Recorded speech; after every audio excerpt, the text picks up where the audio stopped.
Hi, welcome to the Ruby and Pearls Knitting Podcast. My name is Leah. I'm coming to you from West Wales in the UK, where I live with my partner and our two dogs, Ruby and Pearl. Thank you so much for joining me today. It has been a few weeks and I have lots of things to share with you. If you are a returning viewer, thank you so much for stopping by again. And if you're new here, thank you for joining. As I said, my name is Leah. I am almost 32 years old. I live in West Wales, about 2 miles from the sea. And I am a knitter. I also dabble in knitwear design and I do also crochet. And other than that, I like to go to the beach. I like to walk my dogs. I like running. That's about it. Thank you for being here. I hope you have a nice drink to hand and maybe some knitting so you can join me while we chat about my projects. I am wearing a finished object today, but I am a little bit warm, so this might have to come off at some point. Well, actually it will, because I will be showing you a work in progress that I kind of would like to put on to show you better. So yeah, let's get started. You can find all the information you might need down below, as well as my Instagram handle, ravelry handle, measurements, you name it, I'll pop it down below. I think it's been a few weeks, so I have got 4 finished objects to share with you today, 2 works in progress and a little bit of chat about abandoned projects, UFOs, that kind of thing. So let's get started. My first finished object, which I've just put on, and I'm going to take some modelled photos later so that I can put some pictures in as well, and I would like to show it on Instagram too. This is the Mimi cardigan by Kat from katandleni, and it is this beautiful top down bulky gauge but not bulky feeling cardigan with 2 little front ties. I'm going to get up and show you.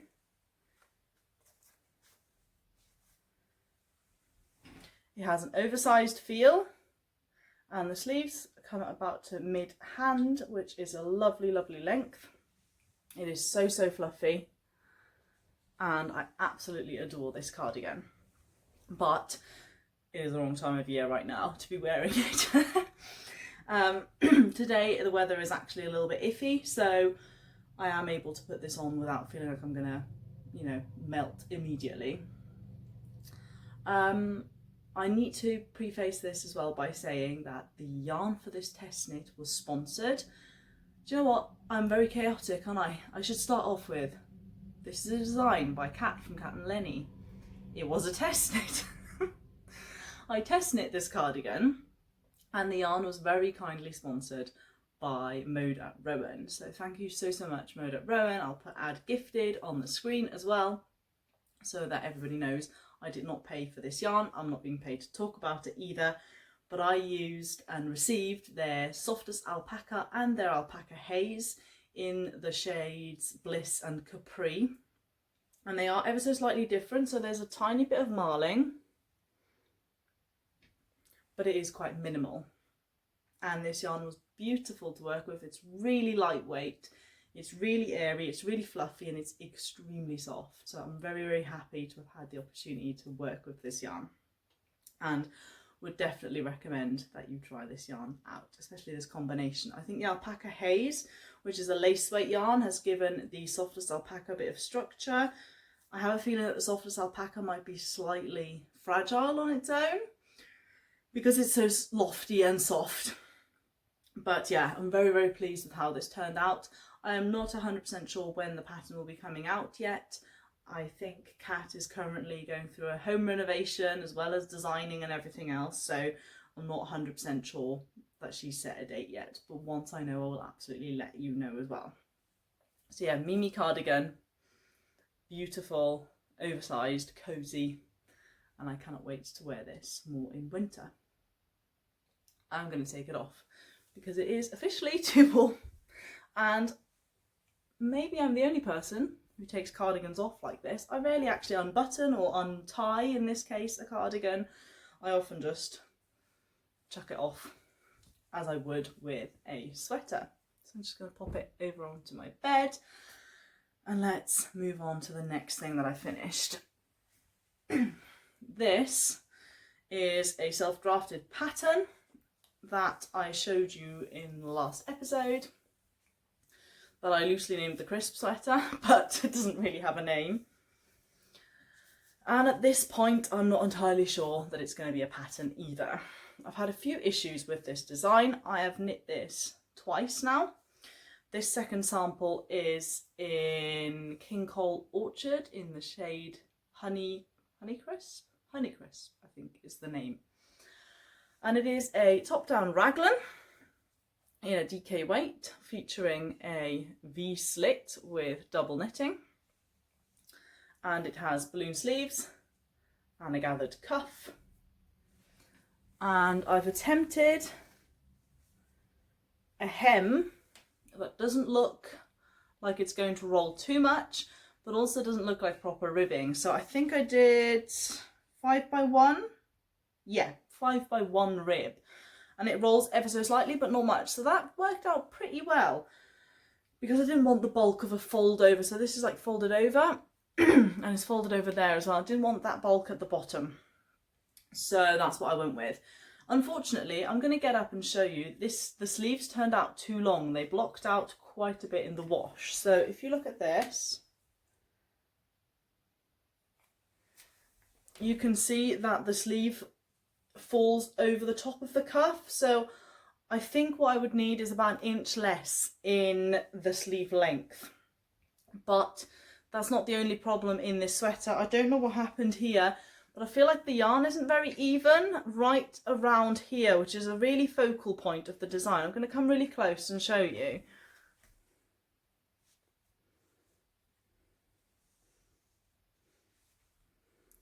It's like this area here just seems thinner, and I don't know why.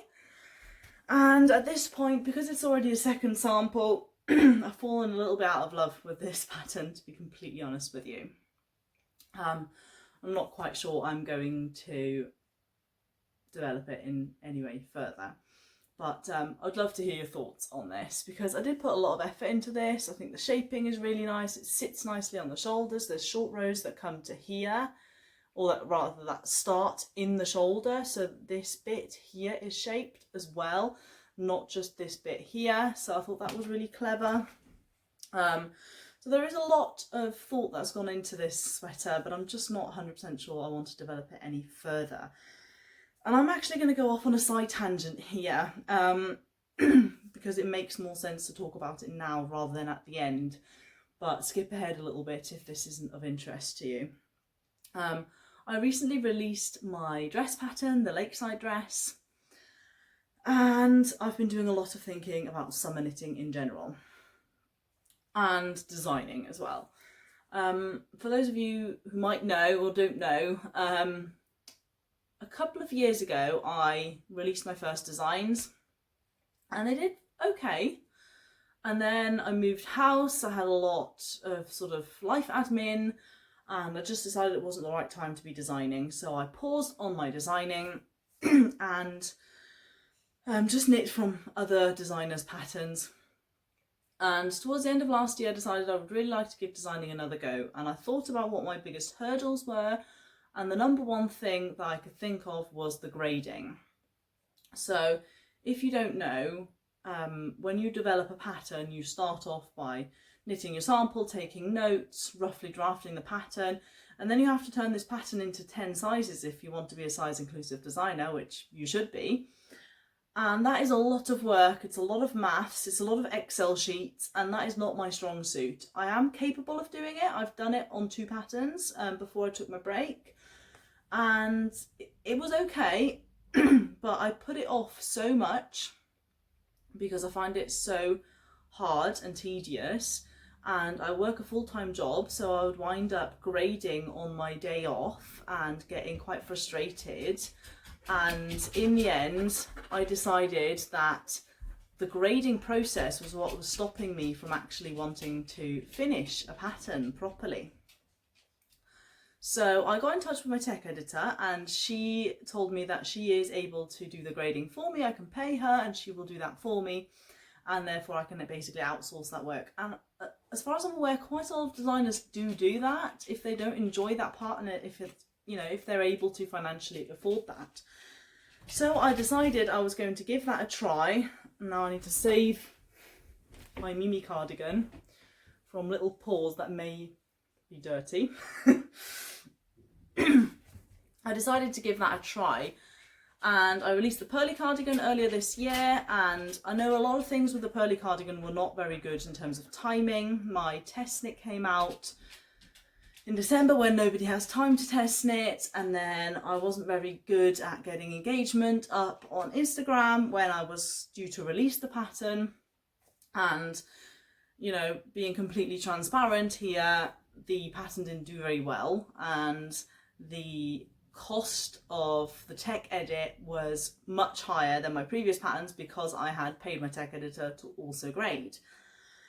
So I got a little bit frustrated, but I had high hopes for the lakeside dress because I had a lot more applicants for the test knit, and all of my testers told me at the end how much they enjoyed this pattern and how wonderful it was to knit and how well it fits, and that they'd like to knit another one, that they've told their friends about it. And it was just such a lovely experience, and I was really, really pleased with how that dress turned out. I was really proud of that dress. And then in the lead up to the design release, I started posting on Instagram, teasing the pattern a bit, getting a bit of momentum going. I did everything that sort of, you know, is expected from a designer, and the pattern was a massive flop. I'm not telling you this here to get some kind of pity or anything like that. I'm just saying this because I want to be transparent about my work, and be honest, so that you, if you think about designing, that you know that these things can happen. And I spent some time thinking about why this happened, and I am aware that patterns sell over time as well, so that you know, not all your sales are going to happen in the first month by any means, but I always aim to get the money back that I've invested financially in terms of tech editing and grading, so that I can justify spending more money on designs like this, which is why I'm talking to you about this right now. And I thought long and hard about why this happened, and I think the thing I didn't think through is that fewer knitters enjoy knitting for summer. I'm part of that group, so we'll talk about that in a minute. That's problem number one. And problem number two, until I knit my lakeside dress, I had no desire to ever knit a dress. It never crossed my mind to knit a dress. They all look like there's so much work, and that's just not something I'm interested in. And for that reason, I started to think, well, if I'm putting out a dress pattern and nobody wants to knit it because it's a dress, then that's probably what the problem is.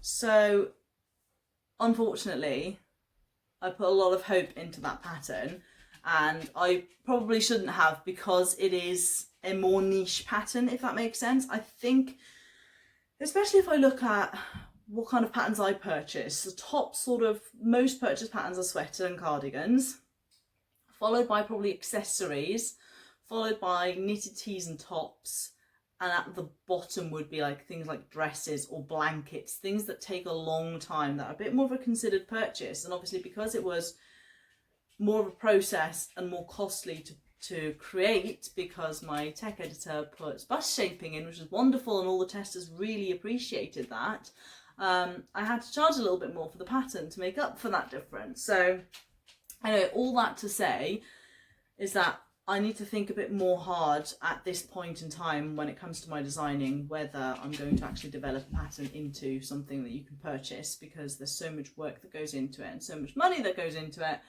And I was hoping to sort of recoup some of that money from the lakeside dress, then invest into this and other patterns.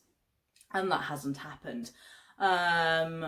On a sort of completely unrelated life front, I've had a lot of problems with my car that have cost a lot of money. I've had my dog spayed, that costs a lot of money. There's just been a lot like that going on, which is a shame, because at the moment would be the perfect time to call for testers for a sweater, because you could then release it in sort of September, October, which would be a perfect time. I'm sorry I'm playing with my hair, but I've just washed it and it's driving me mad. So yeah, I need to think about this for a little while, and I need to sit with this and see how we go. Apologies for the break in filming. My partner just called me to let me know that the car is fixable. So while I'm talking about the car, I'm having some good car news, which is great. But yeah, I can't remember exactly where I was, but I was basically explaining to you why I haven't gone on into developing more designs. And I've had to take my sweater off because it's too warm again. The other thing I just touched on is the summer knitting issue. And I had a really interesting thought the other day. I like to rotate my knits at the end of seasons, or I have done for the last couple of seasons. So if I come to an end of a season and I realise that this garment is not going to be finished within that season, and I won't basically get any wear out of it without sort of having to take it off all the time or having to layer it, seasonally depending, I then put those projects into UFO status and they basically go into a basket in my bedroom. And as soon as a project leaves my lounge living room where I do most of my knitting, that is when I kind of know that this project's probably not going to get worked on again. Sometimes I pull them out and I finish them and I love them, but sometimes I don't. So at the end of last summer, maybe in September time, all the projects that were far from finished in terms of summer knits, I ended up putting in this basket. And this year, we've actually had an exceptionally good spring for the UK. We had some really warm weather. Lots of spring knits came onto Instagram immediately, and I went straight to this basket, and I didn't fancy any of those projects. But I also kind of didn't let myself cast anything else on because I thought, well, if I'm not even going to finish these, I shouldn't really put anything new onto my needles. And I did this a few times, and last Tuesday I very ruthlessly went through and ripped all of them bar one out. The only one I kept was a self-draft that was quite far into being, made, probably about 50% done. So I've decided to keep that one for now, but I have no desire to knit on that either. So that one's in dormancy, as well as my Dagmar zipper sweater, which is just too warm for at the moment. And I'm not sure if that one's ever going to get finished because I kind of lost interest in it. And my halibut sweater, which is definitely going to get finished because that colourwork yoke was a lot of work. But they're now newly in the UFO basket. All my summer knits came out and I ripped all of them out because I think, like I mentioned, we had brilliant weather earlier this spring. And I had zero desire to wear any of my summer knits. None of them. So, because I didn't want to wear them, I've decided there's just not really much point in me knitting any more summer knits. As soon as the weather gets warm, what I want to wear is this. A cotton vest top from a shop. That's all I want to wear. I don't want to wear anything knitted. I have a feeling that hand knitted, fingering weight, really drapey things I'll probably want to wear, but I don't want to knit them. So this is the problem I'm up against. And I've just decided that summer knitting is just not really for me. I prefer to knit sweaters and cardigans, and I can still knit those and sort of wear them unless they're really chunky in the summer here because it's the UK. Today it's grey and windy and there might be some sun later, but we don't know yet. So that is that whole story as to why you're probably not going to see many more summer knits, and why some of my designs at the moment I think are just going to become labelled as sort of self-drafted rather than designs, and that way I don't feel under pressure to develop them into anything. And if I do, great. If I don't, absolutely fine as well. So I've also gone through all my whips that were still in my basket in the lounge to see which ones I can actually finish and which ones are getting frogged. And I finished 2 accessories that have been on the go for a very long time. The first one I finished is the Shift Cowl by Andrea Mowry.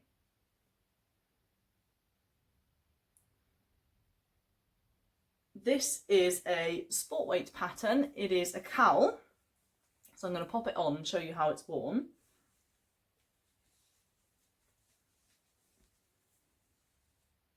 And it is like a trapezoidal shape that you then seam at the back. So the whole thing is worked flat in an all over slip stitch pattern. So you alternate, there's 2 rows of slip stitches and then 2 rows of stockinette.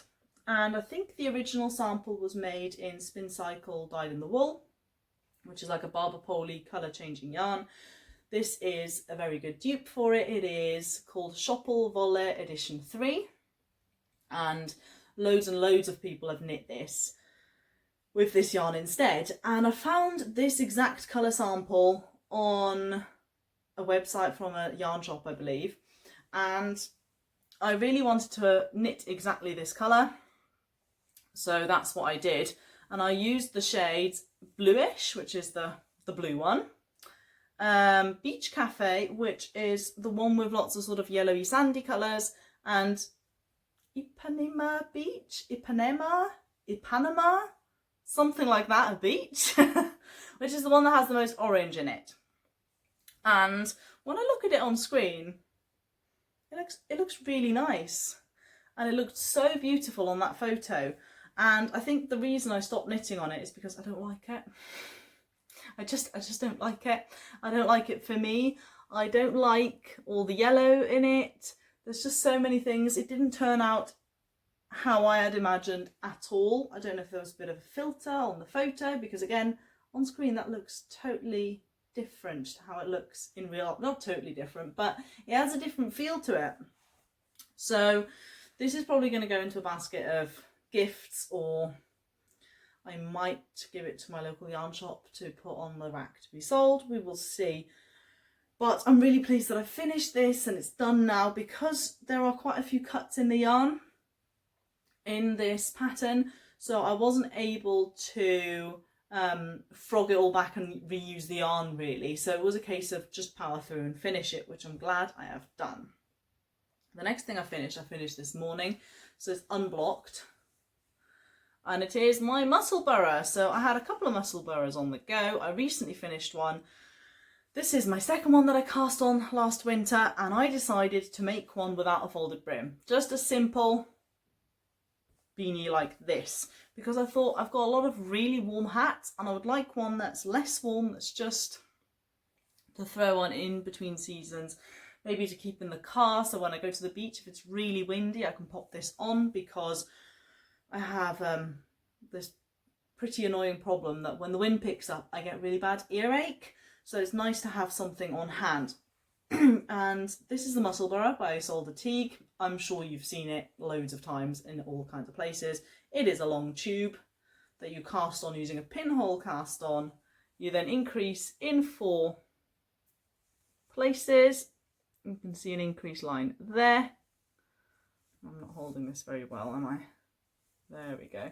So there's a line across each top there. There's one here and there's one on the back. Then you knit the tube and you decrease symmetrically on the other end. The yarn I am using, I got from a de-stash on Instagram. I can't remember which one, but it was a botanical yarn, sort of standard sock. So it's like a 75-25 merino nylon, I believe. It is a very sort of signature-y colour of botanical yarn, I think. When I think of her, I think of a lot of pinks. It has some beautiful sort of greeny, murky splodges as well. There we are.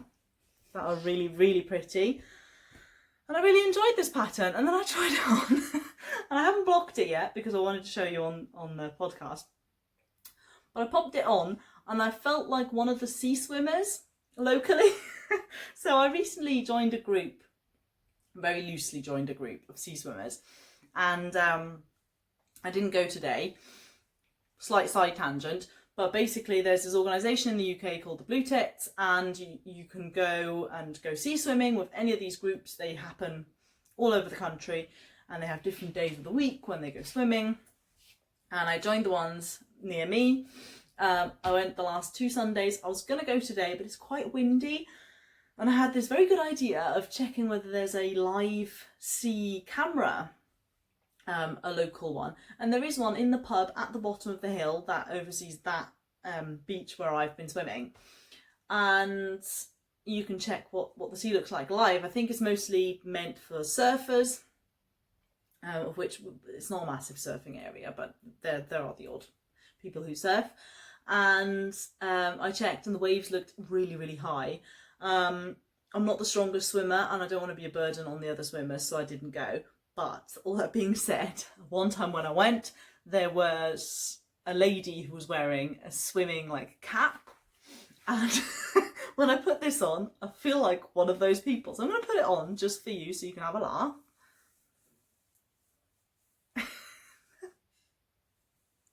I look like I'm wearing a swimming cap.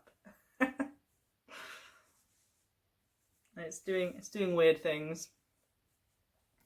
It is quite tight against my head, which is how I like my hats. But I think because the brim is missing, it doesn't look like a hat, it looks like a swimming cap.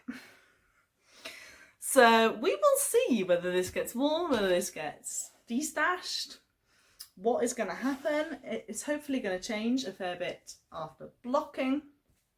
But yeah, this is my Musselburgh. Now let's go into my whips. So I've got 3 active whips and a new cast on / plan. One of my active whips is that mandala blanket I showed you last time, which has had very minimal work done to it. I really enjoyed it at the start. There was a lot of colour changes all the time, but it grows circular from the middle out. So at the point I'm at, it's about this big, and the rounds are getting really long.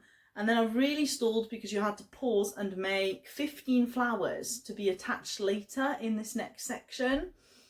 And the fact that I had to put the blanket down and make 15 flowers, you know, just completely threw me off. I should also, by the way, add to the Musselburgh, I knit mine on 2.5mm needles and I make the adult medium. That's my sort of standard, what I do with sock yarn. Anyway, back to the blanket. So I stalled on that quite a bit, and then I did a few rounds, but there's really not much progress to be showing you, so I thought I'm just going to leave that for now. The next whip I have is a chunky sweater, which, yeah, not the right season for it, but I felt in the mood for it. This is a self-drafted design. Let's see if I can hold this nicely. And it is a drop shoulder top down sweater. There we go.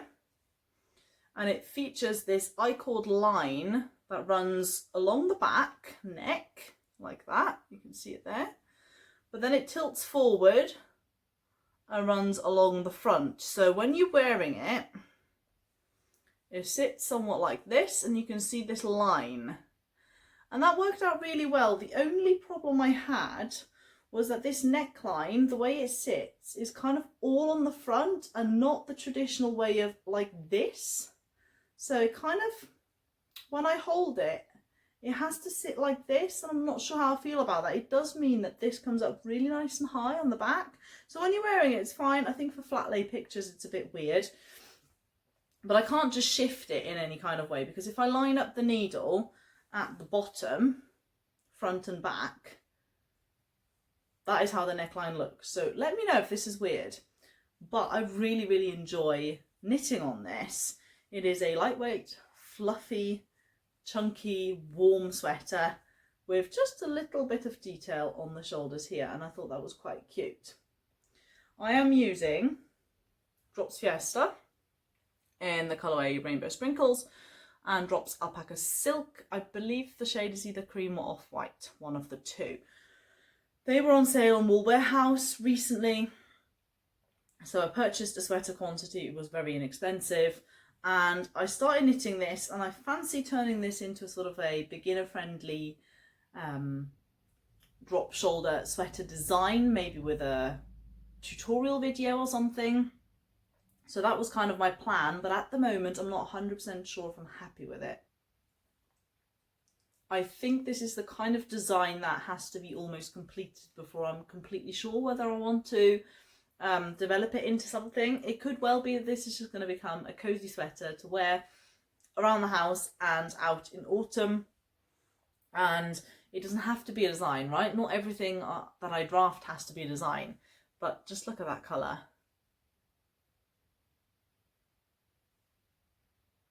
I really, really like it. I'm really pleased with it. And because it's knit on large needles, I'm using 6mm.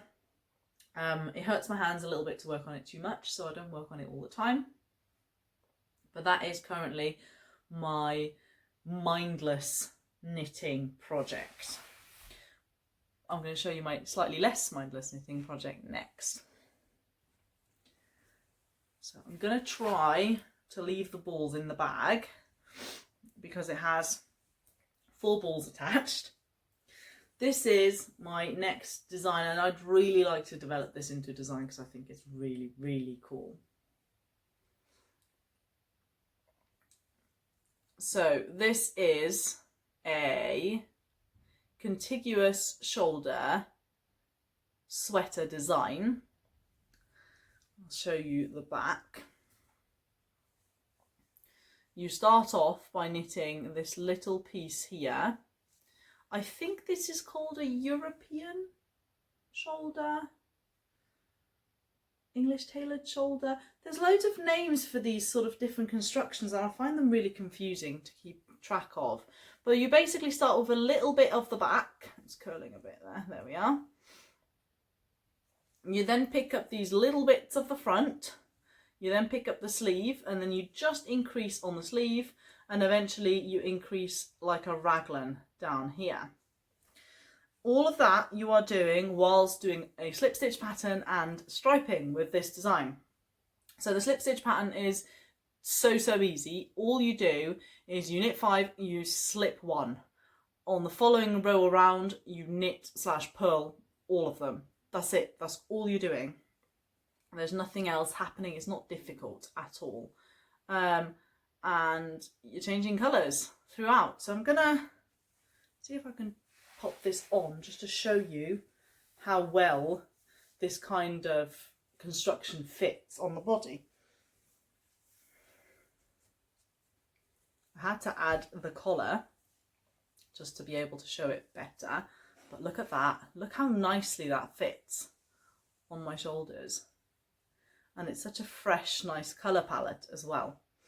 I am using Serdar Stories. That is a cotton acrylic blend of yarn.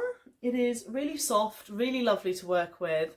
I am using the shades Sandy Toes is this beigey grey one. This one's called Fresh, the green one. The salmony one's called Mimosas, and the white is an off-white and it's called Invite. And I'm just, oh wow, look at that. I absolutely love everything about how this is turning out. It's so perfect. If you look at the shoulder as well, there we are. This little bit of joining there is so cool. I'm so happy about this. There's one thing I'm not happy about, and that is, this is a summery yarn. So this could easily be a t-shirt, but I'm going to turn it into a sweater because of aforementioned issues with summer garments. But by the time I've finished this sample and written it up and had it graded and we're going to be looking at end of August for a test call, meaning October for a release for something in a summer yarn. So I am probably going to have to pause on this in terms of designing and release it next year, or because it would be perfect spring sweater, I think, and do like a really long, I could do a really long test call, but the problem with a really long test call is that I have been part of a few of those and you get a bit complacent because you think it's going to be such a long test call or test knit, I may as well not start for a while, and then the kind of dopamine hit and the momentum that you had, the reason why you wanted to test knit is kind of gone. I need that little bit of pressure. So yeah, I'm not 100% sure what I'm going to do with this. If I'm going to knit a second sample in a more winter appropriate yarn, because there's nothing like screaming summer about the fit of this. I'm not sure. I think I'm going to do fairly gently tapered sleeves, quite long, a regular body. Basically all the shapings happened, so I could start writing this up now, but yeah, I'm a little bit hesitant because of the timing. So I'd love to hear your thoughts. What do you think? Would you knit this up now, design it, put a test call out, make sure that it isn't just a summery kind of yarn? Does this colour scream summer and nobody's going to want to buy it in October, November? What are your thoughts? I'd love to hear what you think, because this is the thing I'm a little bit stuck on at the moment.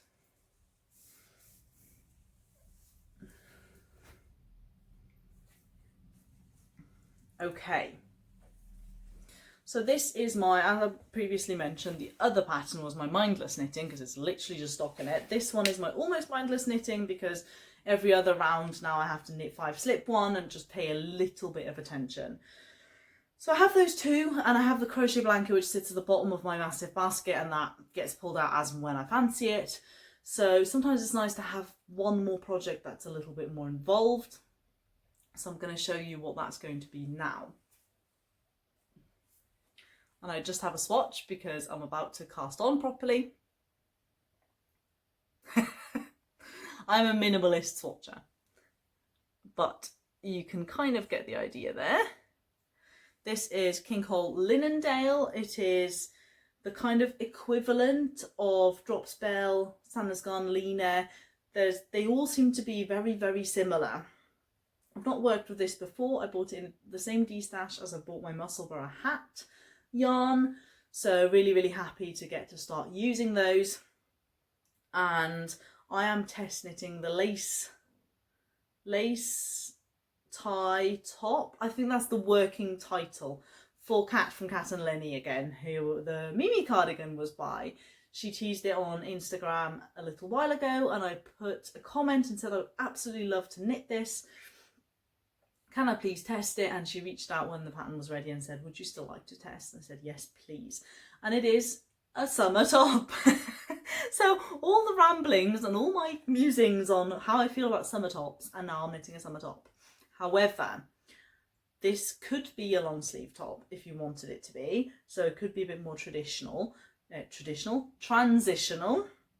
But the main reason I think I'm more attracted to this pattern is that I'm not particularly foreseeing myself wearing it completely on its own. So it is very lacy. There's a lot of holes in this pattern, and it will have 2 ties, I think one there and one about there, and nothing else. So you kind of need to be maybe a bit more mindful about what you're wearing underneath. So I could easily wear that over the top of this black vest top and feel really comfortable as just an extra sort of fashionable piece rather than a layering piece. So when it's not super hot, which, let's be honest, it's rarely super hot here anyway, it's more humid, I can then wear that on top as like an extra something rather than as the only piece I'm wearing. Or I could easily wear it over a bikini if I'm going to the beach or something. That would be nice as well. So yeah, I'm very, very excited to be knitting on this. And my friend Emily from LeaAmbarKnits is also joining the test knit, so we're going to be sort of knitting alongside each other. So that's going to be really fun. So that is a future plan. So much so near future that I'm going to come off this podcast. I'm going to take some pictures of the Mimi cardigan. I'm going to cast this on. I'm going to have a Zoom with Emily and we're going to knit and chat together. So that is the rest of my Sunday plan. And I really, really hope that you're having a lovely Sunday too, and that you're getting lots and lots of knitting done, or crochet, or whatever you're enjoying, and that the weather is slightly better with you than it is with me. I think that is everything I have to share with you today. Thank you so, so much for watching, and I will speak to you very soon. Thank you. Bye-bye.